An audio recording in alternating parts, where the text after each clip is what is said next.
नमस्कार, एक बार फिर आपका स्वागत है एमपी टुडे के इस खास कार्यक्रम में। और आज हम बात करेंगे, जैसे जब हम कथा या कोई धार्मिक अनुष्ठान करवाते हैं तो उस धार्मिक अनुष्ठान में नाम लिया जाता है ग्राम देवता का, कुल देवता का, स्थान देवता का, और फिर जिसके निमित्त में आयोजन हो रहा है उनका।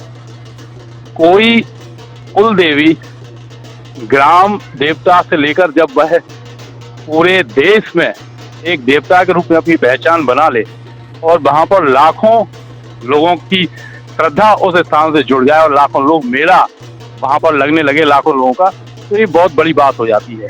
आज हम ऐसे ही स्थान पर हैं जिन्हें रतनगढ़ वाली माता बोलते हैं, लेकिन राजकुमारी मांडुला रतनगढ़ वाली माता के नाम से कैसे प्रसिद्ध हुई, क्या इनकी सिद्धि है और यहाँ पर सर्पदंश के लोग क्यों आते हैं, ये सब कुछ जानने के लिए आज हम खुद रतनगढ़ में हैं और रतनगढ़ वाली माता के मंदिर में हैं। तो आइए मंदिर में चलते हैं और जानते हैं यहाँ की विशेषता और एक कुल देवी कैसे ग्राम देवता से भी बढ़कर पूरे देश में पूज्य कैसे हो गई। आइए मंदिर तक चलते हैं।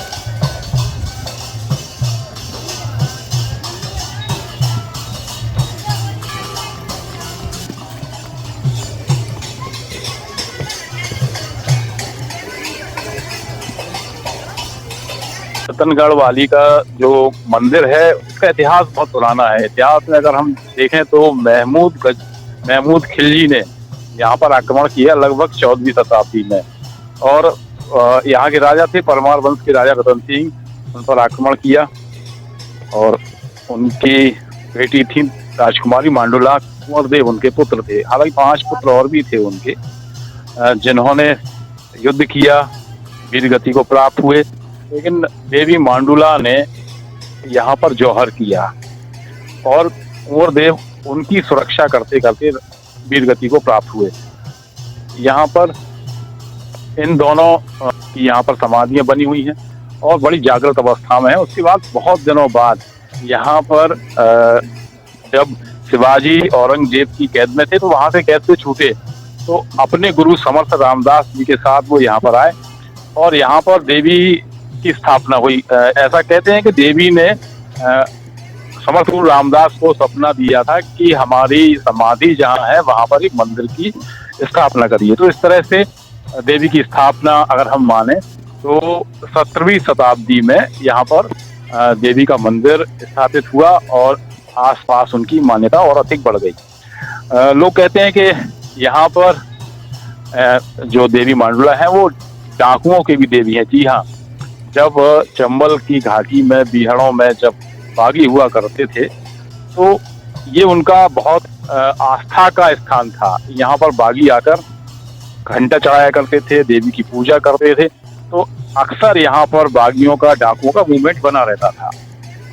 इसके साथ साथ सर्पदंश के लोग भी यहाँ पर आते हैं, जिनको सांप या विषैले जो जीव जंतु होते हैं वो काट लेते हैं, तो वो यहाँ पर आकर उनके नाम का बंद पहले जब काटते हैं तब लगा लेते हैं और फिर यहाँ पर आकर उनको यहाँ बड़ी राहत मिलती है। जैसे नदी के अंदर निकलना हो जाता है, क्योंकि ये स्थान जो है वो सिंध नदी के किनारे पर है। तो इस तरह से लोगों के अलग अलग तरह से अलग अलग विषयों से यहाँ पर लोगों की आस्था जुड़ी हुई है। अक्सर दीपावली और होली की दोष पर यहाँ पर बहुत बड़ा मेला लगता है, लाखों लोग आते हैं। तो इसलिए भी है क्योंकि देवी मांडुला और कुंवर बाबा जो है, कुंवर देव, दोनों बहन भाई थे और दीपावली और उसकी दोष पर जो कार्यक्रम होते हैं, जो त्योहार होते हैं, वो बहन भाई के प्रेम पर ही आधारित होते हैं। इसलिए एक मान्यता ये भी है कि यहाँ पर बहन भाई भी आते हैं। तो इस तरह से देखा जाए एक बहुत आस्थावान स्थान है। साथ ही साथ इस स्थान से 2 दुर्घटनाएं भी जुड़ी हुई हैं। जी हाँ, 2 बड़ी दुर्घटनाएं 2006 में जब लोग यहाँ पर आ रहे थे दीपावली के समय, तो अचानक जो सिंध नदी है तो पहले पुल नहीं बना हुआ था, तो नदी का पानी खोल दिया गया था, जिससे बहुत सारे लोग हताहत हुए और बहुत सारे लोग यहाँ पर अपने जिनकी जान भी चली गई। इसके बाद करीब 7 वर्ष बाद फिर से एक दुर्घटना यहाँ पर हुई, और वो दुर्घटना जो थी वो थी यहाँ का जो पुल बन चुका था, उस पुल पर किसी ने अफवाह फैला दी कि पुल टूटने वाला है। तो हजारों की भीड़ उस पुल के साथ, पुल के ऊपर थी, तो लोगों ने वहीं से कूदना शुरू कर दिया, और इस तरह से वो लोग जो है वो हताहत हुए, भगदड़ भी मच गई, जिसमें बहुत सारे लोग यहाँ पर खत्म हुए। सरकारी आंकड़ों में लगभग 117 लोगों के नाम है जो यहाँ पर मृत हुए थे, और बाकी बहुत सारे लोग घायल हुए। तो इस तरह से 2 दुर्घटनाएं भी इस स्थान के साथ जुड़ी हुई हैं। बाकी आस्था का सैलाब आज भी जारी है, लोग यहाँ पर आते हैं, और अक्सर आपको लगभग प्रतिदिन यहाँ पर बहुत सारे श्रद्धालु मिलेंगे, और विशेष तौर से सोमवार के दिन बहुत सारे श्रद्धालु आपको मिल जाएंगे। रतनगढ़ माता से संबंधित इतिहास क्या है, यहाँ की मान्यताएं क्या है, और सर्पदंश से पीड़ित लोग यहाँ आकर कैसे ठीक हो जाते हैं, इन्हीं सारे प्रश्नों का उत्तर हम पाना चाहते हैं। हमारे साथ हैं मंदिर के मुख्य पुजारी आदरणीय राजेश दास जी महाराज। तो सीधे उनसे ही पूछते हैं। महाराज जी, आपका बहुत बहुत स्वागत है। रतनगढ़ मैया की जय, कुंवर महाराज की जय। महाराज जी, पहला सवाल यही है कि इतिहास इससे जुड़ा हुआ है इस स्थान से, तो वो इतिहास क्या है?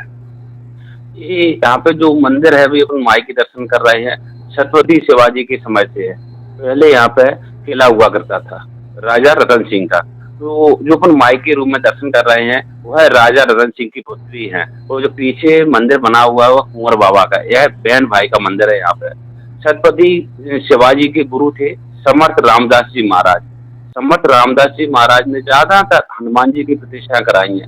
हनुमान जी से उनका साक्षात्कार भी हुआ है, परंतु माई की उन्हें यही एक प्रतिष्ठा कराई है।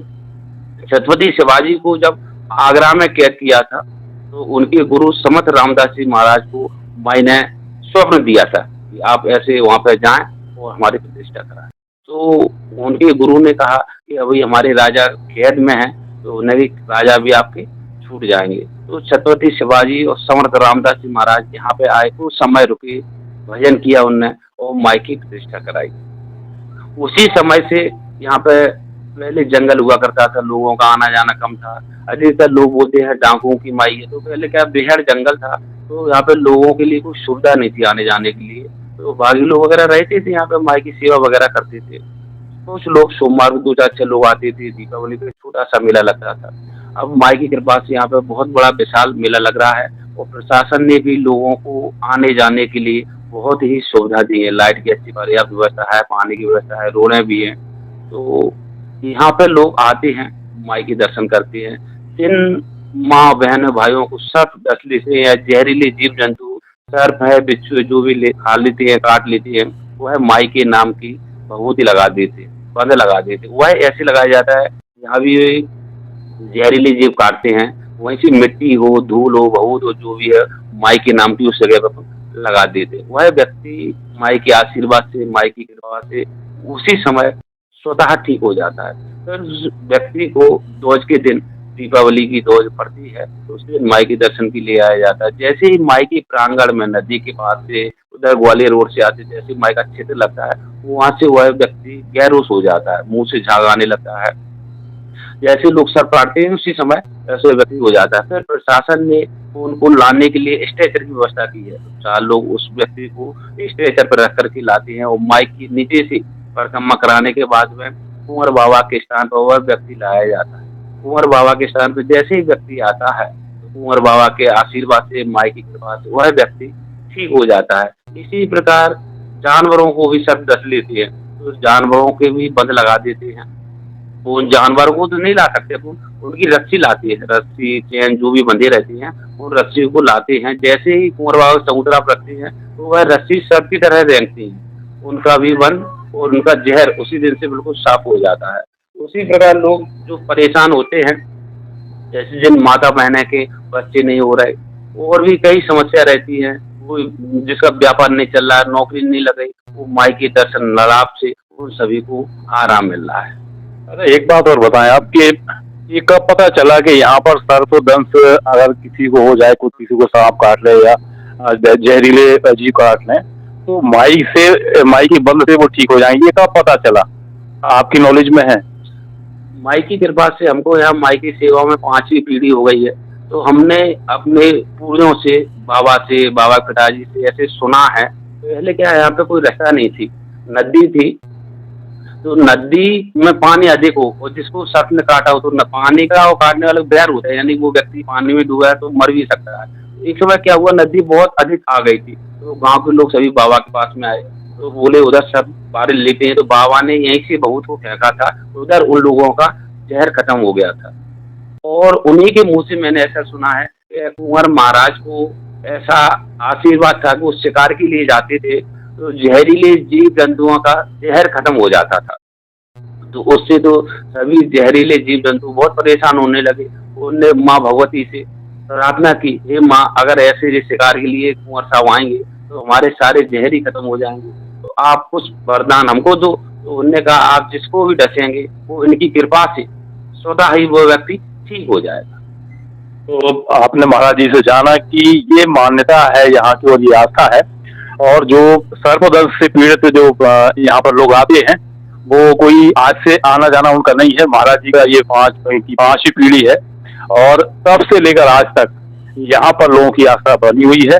और इतिहास में राजकुमारी मांडुला का नाम अमर है। उन्होंने यहाँ पर जौहर किया था और कुंवर देव ने भी अपना बलिदान दिया था, इसलिए यह स्थान जागृत है।